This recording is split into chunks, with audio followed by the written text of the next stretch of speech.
हम सभी पर बहुत बड़ा उपकार किया है। ऐसे वह आचार्य कुंद गोस्वामी जिन्होंने अपने ज्ञान के माध्यम से, अपने चिंतन के माध्यम से, अपनी लेखनी के माध्यम से जो जैन भगवान की वाणी थी, जो विलुप्त होती जा रही थी, ऐसी उस वाणी को सुरक्षित करने का और जन जन तक पहुंचाने का जो कार्य किया है, वो आचार्य कुंद गोस्वामी ने जो है जो 84 पाहुड़ के माध्यम से वर्णन किया है। और उन 84 पाहुड़ में चाहे वो अध्यात्म की जहां हमने बात की तो समय सार, नियम सार, प्रवचन सार, पंचास्तिकाय, पाषाण, पेशा, अष्टपाहुड़ आदि अनेक ग्रंथों को उन्होंने दिया। और जब चरणारियों की बात करते हैं तो वहां पर जो है उन्होंने एक अपने आप में अनुपम अद्भुत ग्रंथ, जिसे जो है ग्रंथ में श्रावक और मुनि दोनों का क्या धर्म है, दोनों की क्या चर्या है, क्या उनका चारित्र है, उस चारित्र का एक वर्णन किया है। तो आचार्य कुंद गोस्वामी ने रहन सार ग्रंथ में रहन सार, और उस रहन सार ग्रंथ की हम जो है 11वें नंबर की जो है गाथा के माध्यम से हम जान रहे हैं कि श्रावक का धर्म क्या है और मुनि का धर्म क्या है। श्रावक का धर्म क्या है और मुनि का धर्म क्या है, तो उसकी बताया है आचार्य कुंद गोस्वामी ने। दानम ओजम मुखम श्रावय धम्मो,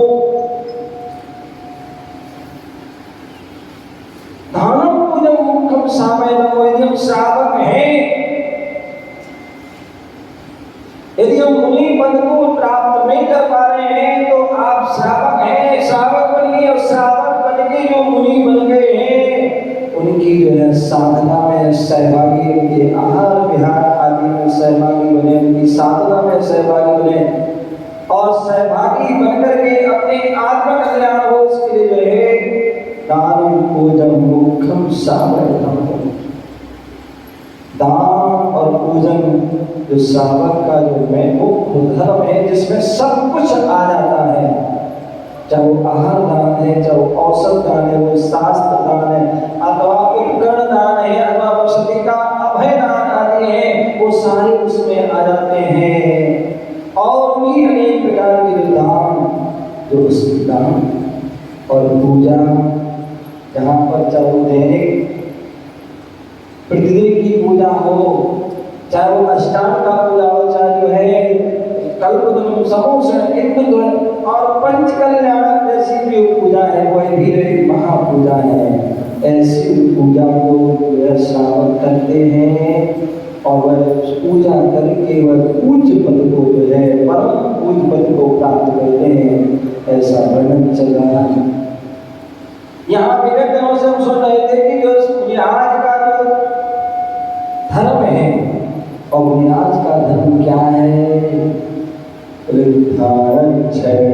मुखम जदी धम्मो, कमली भैया मुनिराज का धर्म क्या है। बोले जैसे श्रावक कौन हो सकता है, यदि दान पूजन यदि कर रहा है तो वो जो है वो श्रावक कहलाने का अधिकारी है, और यदि दान पूजन नहीं कर रहा तो वो श्रावक कहलाने का अधिकारी नहीं है। इसलिए हमें प्रतिदिन जो है अपनी शक्ति के अनुसार दान और पूजा जरूर करना चाहिए।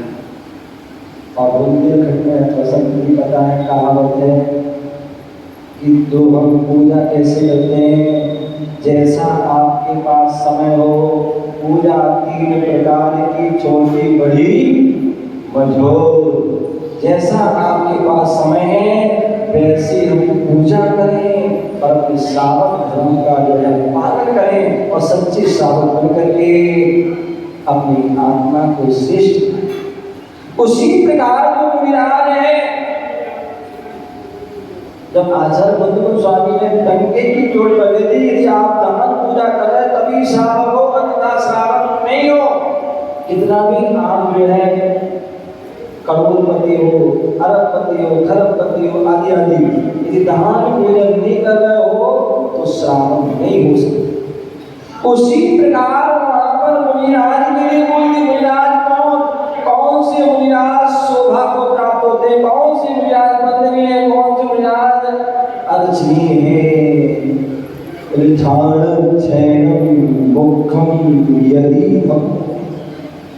जो दान दे रहे हैं, जो पूजा कर रहे हैं, जो वह तो श्रावक है। तो मुनिराज को भी बोल दिया कि जो ध्यान और अध्ययन कर रहे हैं, ध्यान और अध्ययन कर रहे हैं, वो शोभा को प्राप्त होते हैं। जो ध्यान और अध्ययन नहीं कर रहे हैं, चाहे कोई भी हो, कोई भी नाम वाले हो, वो पूजा नहीं हो सकते हैं, वो पूजनीय वंदनीय नहीं है। बोले आचार्य कुंद स्वामी ने इतनी बड़ी बात करी, कितना दोनों के लिए कितना होना जरूरी, क्यों?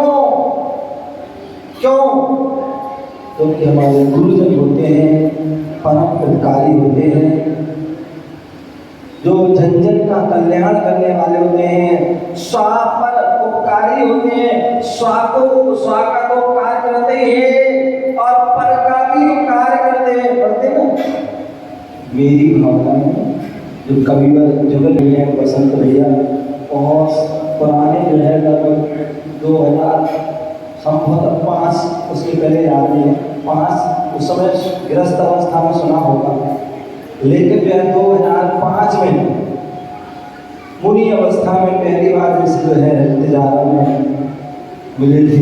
और तब से जो है क्या हुआ है, समय समय पर जो है आना जाना चलता रहता है। अभिषेक भैया और रागी पवन जी, जिन्होंने इतना सुंदर जो है कार्यक्रम जो है तैयार किया, इसकी पूरी रूपरेखा बनाई और इतनी भव्यता से जो है बोले अल्प समय में, क्योंकि मैं यहाँ पर नोएडा में प्रवेश कर किया था लगभग 26 या 27 में, 26-27 में प्रवेश किया लगभग, और आज जो है 6 तारीख है।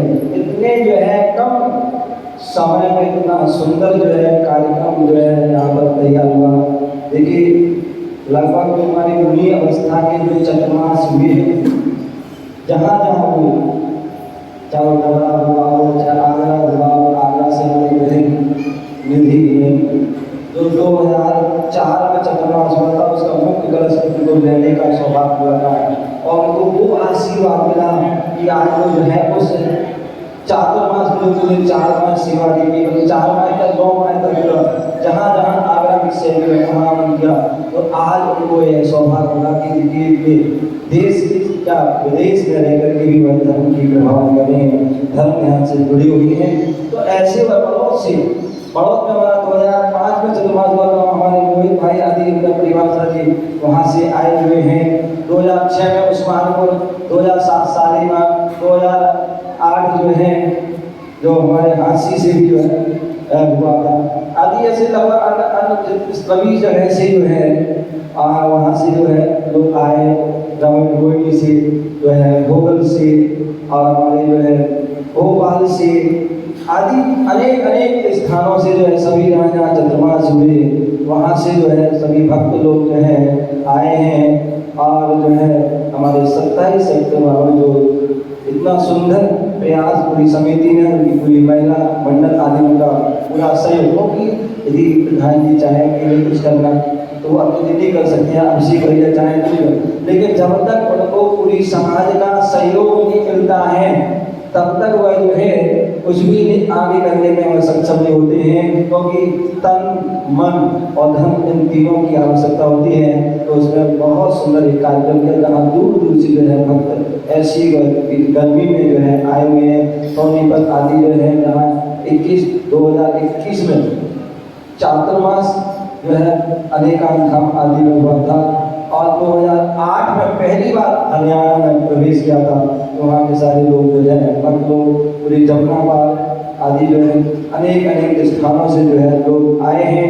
निश्चित ही जो है ये जो है हमारे जो है सेक्टर 27 की जो समिति हमारे प्रधान जी पवन जी अभिषेक की मेहनत और पूरी समाज का सहयोग। और जब कोई भी कार्यक्रम होता है, मुझे याद है नोएडा में, चाहे वो सेक्टर 50 का हो चाहे वो सेक्टर 27 का हो, और भी अब तो और विशाल जो है लगभग 5-6 मंदिर हो चुके हैं। सभी जो है मिलजुल करके जो है वह कार्यक्रम करते हैं और उसमें चार लगाते हैं। इसलिए और भी अनेक सेक्टर से लोग आए हैं कार्यक्रम में। ये जो है संयम दिवस का जो कार्यक्रम चल रहा है, मैं बता रहा था मुनिराज जो ध्यान और अध्ययन जो करते हैं वही मुनिराज पूजनीय बंदनीय है। क्योंकि इस कहते हैं श्रावक जो मुनिराज के जो है 28 मूल गुण होते हैं, 28 मूल गुण होते हैं। एक बार की यहाँ आप घटना गुरुदेव सुनाते थे कि आचार्य शांति सागर जी जो दक्षिण वाले हो, उन्होंने भी अपना बहुत उन्होंने हम सभी पर अनुकंपा की। आज जो पूरे भारत में बिहार हो रहा है उसका श्रेय यदि जाता है तो वह आचार्य शांति सागर जी दक्षिण वालों की जाता है, जिन्होंने इतनी मेहनत की, साधना की, तपस्या की, अर्चना भी की कि आज पूरे देश में घूम रहे। तो ऐसे जो है वह बताते हैं एक बार जब आचार्य शांति सागर जी के पास कोई विद्वान पहुंच गया, उसने आहार देखा और आहार देखने के बाद पूछा, गुरुदेव आप आहार करके आए हो, मैं आपसे एक प्रश्न पूछना चाहता हूँ। तो पूछिए। बोले मैं गुरुदेव आपने आहार किया तो जो मुनिराज जो है आहार करते हैं वो कितने दोषों को टाल करके जो है आहार करते हैं। शांति सागर बहुत सरल और सहज परिणाम वाले हैं। बोले वो कौन कौन से जो है दोष है बताइए। तो आचार्य शांति सागर जी ने कहा, आचार्य शांति सागर जी ने कहा, बोले वो दोष तो मुझे याद नहीं है, लेकिन ये बात याद जरूर है कि जब भी मुनिराज आहार करते हैं तो 3 चीजों को जरूर देखते हैं। सबसे पहले बोले अंजलि को देखते हैं, अपनी अंजलि इसमें जो वस्तु है उसको देखते हैं। दूसरा जो श्रावक दे रहा है वस्तु उसको देखते हैं। और तीसरे जो जहाँ मुनिराज खड़े हैं, जहाँ पात्र रखा है या जहाँ श्रावक खड़ा है उस स्थान को देखते, कोई जीवों की आराधना तो नहीं होती है। बोले एक 3 स्थान देखते हैं और जहाँ हमने 3 स्थान देते इसकी चौथी कहीं दृष्टि नहीं डालते हैं तो हमारे वो सारे 46 के 46 रोज अपने आप जो है वो क्या होते हैं, उनका जो है पालन हो जाता है। ऐसे हमारे जो है महान जो है हमारे आचार्य भक्त हुए।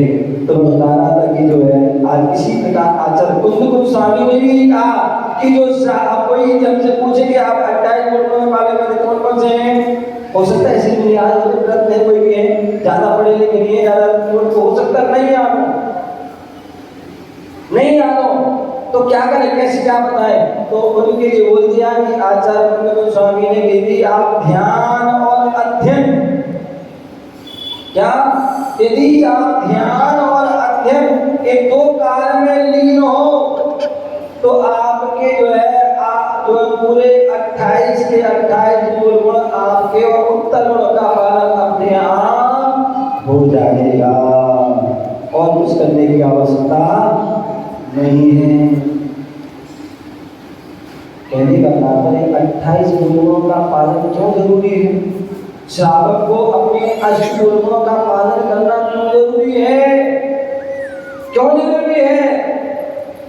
बोले हम अनादि काल से जो है हमारे कुसंस्कार हैं जिनके कारण हमारे लिए अशुभ आश्रम प्रतिक्षण हो रहा है। क्या हो रहा है, प्रतिक्षण अशुभ आश्रम हो रहा है। और उन अशुभ आश्रम से बचने के लिए चाहे वो श्रावक हो चाहे मुनिराज, उन अशुभ आश्रम से बचने के लिए मुनिराज क्या करते हैं, जिससे शुभ आश्रम हो ऐसे व्रत समिति अनुपेक्षा, धर्म, परिचय और चारित्र को धारण करते हैं, जिसके माध्यम से वह जो है स्वाश्रव करते हैं। उसी प्रकार श्रावक भी उन अशुभ आश्रव से बचे, उसके लिए वो क्या करते हैं, उसके लिए वो भी अपने दानम, पूजा, मुखम आदि श्रावक के कर्तव्यों का पालन करते हैं, जिससे कि वह अशुभ आश्रव से बच जाते हैं।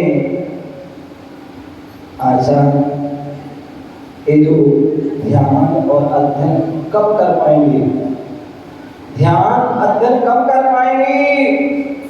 बोले ध्यान कब कर पाएंगे? जब अध्ययन होगा। अध्ययन कब होगा? तब ध्यान से हम शास्त्र आदि को पढ़ेंगे। दोनों एक दूसरे के पूरक हैं। और ध्यान अध्ययन कब होगा? कब होगा? बोले गुरु के उपदेश के माध्यम से होगा। वैराग्य, जब तक तुम्हारे अंदर राग से वैराग नहीं होगा, तब तक जो है आप मुनि ही नहीं बन सकते। और जब मुनि नहीं बन पाओगे तो ध्यान कैसे कर पाओगे? क्योंकि आचार्य कुमार स्वामी महाराज ने कहा, उत्तम सैन्य का चिंता करो ध्यान मंत्र मुक्ता। बोले उत्कृष्ट ध्यान कौन कर सकता है? तो उत्तम सैन्य के धारी संयमस्य एकाग्र चिंता को जो रोज करते हैं, तो कब तक कर सकते हैं? बोले अंतर्मुख। आपको याद होगा भरत चक्रवर्ती के बारे में, यदि सही सबसे श्रेष्ठ साधना उन्होंने की, केवल दीक्षा लेते ही अंतर्मुख क्या किया उन्होंने? साधना की और केवल ज्ञान हो गया। बाहुबली को जहाँ 1 साल लग गए साधना करने में, आदिनाथ को 1000 वर्ष लग गए, और को 12 वर्ष अभी लग गए, तब उनको केवल ज्ञान। लेकिन भरत चक्रवर्ती को अंतर्मुख क्यों? क्योंकि वो घर में लेके बैरागी थे। इसलिए जो है दीक्षा ली और तुरंत को केवल ज्ञान हो गया। इसलिए आचार्य भगवान ने कहा है, एक हमारे आचार्य हुए, उन्होंने कहा है, क्या कहा है? बिना वैराग्य के मोक्ष की प्राप्ति होने वाली नहीं। इसलिए उन्होंने बहुत सुंदर एक गाथा दी, एक बार बाबा हाथ जोड़िए। वैराग्यात् स्वासुखं जीवे, वैराग्यात् दुःखनाशनम्, वैराग्यात् काय आरोग्यम, वैराग्यात् मोक्षं सुखम। बोले हम मोक्ष क्यों प्राप्त करना चाहते हैं? मोक्ष प्राप्त क्यों करना चाहते हैं? क्योंकि हम अनादि काल से, बाबा जी आप पूजा करते हैं और जल चढ़ाते हैं, और वो जल क्यों चढ़ाते हैं? जल क्यों चढ़ाते हैं दिनेश भैया? जल क्यों चढ़ाते हैं? 3 महारोगों को नष्ट करने के लिए। कितने? 3 महारोग। और 3 महारोग कौन से हैं? जन्म, जरा और मृत्यु रूपी महारोग है। जो अनादि काल से हम जो है रोग से बचे, इन रोगों से बचने के लिए हम क्या कर रहे हैं? मोक्ष की प्राप्ति चाहते हैं। और मोक्ष की प्राप्ति कब होगी? तो बिना वैराग्य के मोक्ष की प्राप्ति होने वाली है। इसलिए आचार्य महाराज कह रहे हैं, वैराग्यात् स्वासुखं जीवे। यदि हम चाहते हैं कि हमें जीवन में सुख प्राप्त हो, और वो सुख भी बसंत भैया क्षणिक वाला नहीं, क्या क्षणिक सुख नहीं, शाश्वत सुख। क्योंकि सुख तो आपको भी मिलता है, सुख आपको भी मिलता है, सुख सब दिन को भी मिलता है, हमको भी मिलता है, प्रत्येक चीज को मिलता है। लेकिन वो क्षणिक सुख है, सुख नहीं, सुखाभास है। यदि शाश्वत सुख है तो वो है मोक्ष सुख, जो सिद्धों को मिलता है। तो ऐसा जो है सुख जो है कब मिलेगा? बोले प्यार, वैराग्य, स्वास